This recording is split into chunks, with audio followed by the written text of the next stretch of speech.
तलाकशुदा महिलाओं को गुजारा भत्ता दिए जाने के सुप्रीम कोर्ट के फैसले पर all India Muslim personal law board review petition दायर करेगा।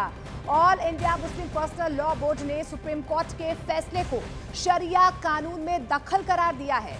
All India Muslim personal law board के प्रवक्ता सैयद कासिम रसूल ने कहा है कि सुप्रीम कोर्ट का फैसला शाहबानो केस की पुनरावृत्ति है और ऐसे में एक रिव्यू पिटीशन उनकी तरफ से अब सुप्रीम कोर्ट में दाखिल की जाएगी, जिसमें मुस्लिम महिलाओं को जिस तरीके से इद्दत तक जो पैसे मिलते थे उस पर रोक लगाने की मांग जो है वो की जा रही है कि जो सुप्रीम कोर्ट ने कल फैसला सुना है उसके लिए रिव्यू पिटीशन दी जाएगी। सर, कल आपने सुप्रीम कोर्ट का फैसला देखा होगा, सबसे पहले उस फैसले पर क्या प्रतिक्रिया है? देखिए, ये फैसला बुनियादी तौर पे शाहबानो का रिपीटेशन है। 1985 में जो जस्टिस चंद्रचूड़ ने फैसला दिया था वो भी 125 के तहत दिया था। हमारा मानना ये है कि मुसलमान जो है वो शरीयत से गवर्न होता है और हमारे देश के अंदर शरीयत एप्लीकेशन एक्ट 1937 मौजूद है। उसके साथ साथ जो है हमारे फंडामेंटल राइट्स के अंदर आर्टिकल 25 मौजूद है, जो आपको ये कहता है कि आप अपने मज़हब के मुताबिक ज़िंदगी गुजार सकते हैं, उसकी तबलीग करते हैं, उसकी इशाअत कर सकते हैं। ये एक फंडामेंटल राइट है और यानी ये जो 1937 का शरीयत एप्लीकेशन एक्ट है वो बताता है कि तलाक, निकाह, फस्ख निकाह, इद्दत, इन तमाम मामलात में आप पर शरीयत एप्लीकेशन एक्ट नाफिज होगा। सर, अब आगे क्या all India Muslim personal law board इस पर कोई कानूनी राय ले रहा है? क्योंकि अगर मुस्लिम मामलात की बात करें तो बोर्ड इस मामले में आगे बढ़ चढ़कर मामला करता रहा है, तो आप अब किस तरह से अगला कदम क्या होगा आपका?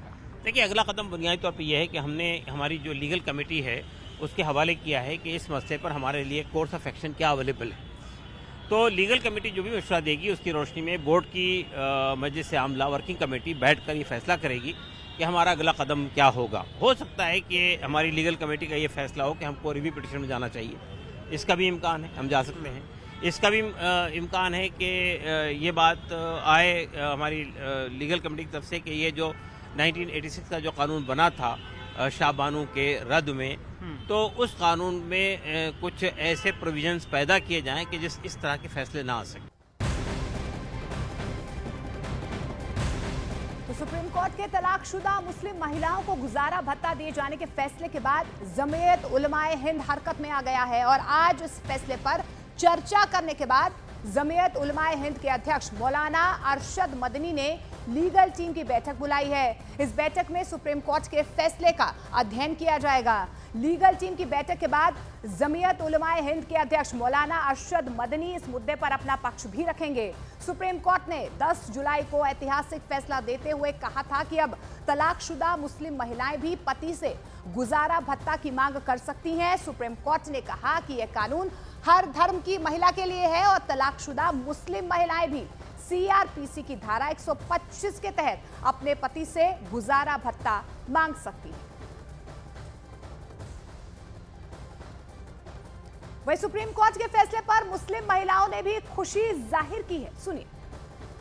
माननीय सुप्रीम कोर्ट का फैसला आया है गुजारे भत्ते को लेके, वो बहुत ही बेहतरीन फैसला है मुसलमान महिलाओं के लिए। तो सबसे पहले मैं कहूँगी क्योंकि उन लोगों के जो अधिकार हैं वो शरीयत के नाम पे छीने जाते हैं।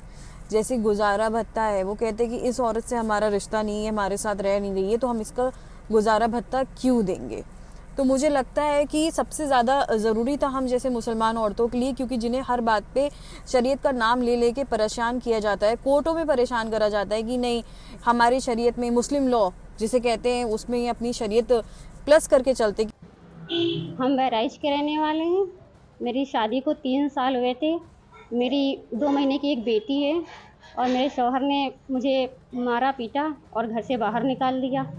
तो हमने कोर्ट से भत्ते की अर्जी दी थी और उन्होंने तब से लेकर अभी तक हमें कोई भी भत्ता नहीं दिया है।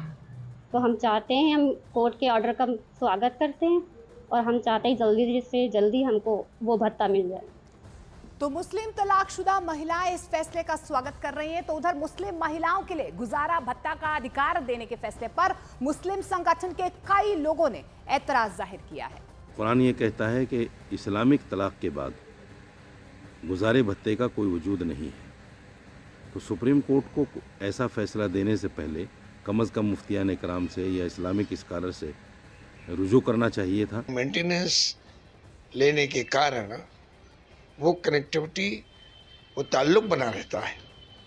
तो इसको मैं कहूँगा ये गैर फितरी अमल है, इट्स अननेचुरल अप्रोच। शरीयत इस्लामिया ने भी इसका निज़ाम बनाया है और शौहर के ऊपर ज़िम्मेदारी आयद की है कि वो अपनी मुतल्लका बीवी का ख़र्चा दे जब तक कि उसका दूसरा निकाह नहीं हो जाता। तो सुप्रीम कोर्ट के फैसले का कुछ लोग स्वागत कर रहे हैं तो कुछ लोग इसके विरोध में भी नजर आ रहे हैं।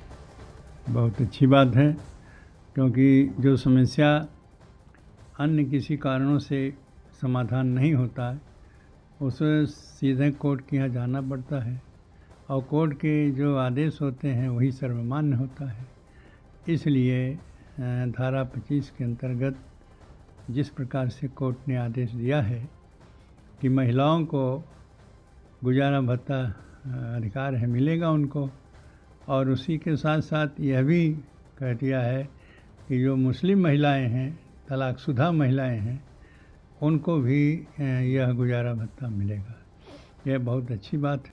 शख्स अपनी बीवी को तलाक देता है तो उसको दैन महर तो देता है, 3 महीने का इद्दत का खर्च भी देता है, और कुरान में बताया गया है मताउम बिल मारूफ, यानी अपनी हैसियत के हिसाब से एक सूटेबल गिफ्ट दे करके उसको मारूफ तरीक़े से रुखसत करना है। तो ये ऑलरेडी पहले से है। अलबत्ता ये जो मेंटेनेंस का जुमला जो है कि वो अपने शौहर से जब तक के वो दूसरी शादी न कर ले या जब तक वो हयात से है, जब तक मर न जाए, शौहर से मेंटेनेंस लेना, ये इस्लामिक शरिया के ख़िलाफ़ है। ये